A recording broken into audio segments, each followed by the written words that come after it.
5 number লিখতে পারি ধারাটির প্রথম পদ। ধারাটির প্রথম পদ a সমান সমান 2। ধারাটির সাধারণ অন্তর, সাধারণ অন্তর, অন্তর মানে বিয়োগফল। অন্তর অর্থ কি? বিয়োগফল। বিয়োগফল কার বিয়োগফল?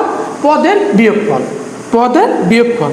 দেখো দ্বিতীয় পদ থেকে প্রথম পদ বিয়োগ, অথবা তৃতীয় পদ থেকে দ্বিতীয় পদ বিয়োগ, অথবা চতুর্থ পদ থেকে তৃতীয় পদ বিয়োগ, যে কোনো একটা বিয়োগ করলেই হইবে। অন্তর অর্থ বিয়োগফল, কার বিয়োগফল? পদের বিয়োগফল।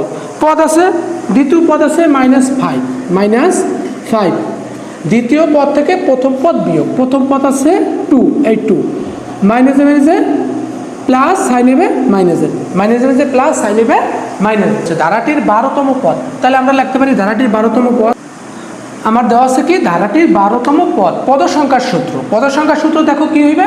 পদ সংখ্যার সূত্র হলো a plus n minus 1 into D. এই হলো আমার পদ সংখ্যার সূত্র, ধারাটির পদ সংখ্যার সূত্র।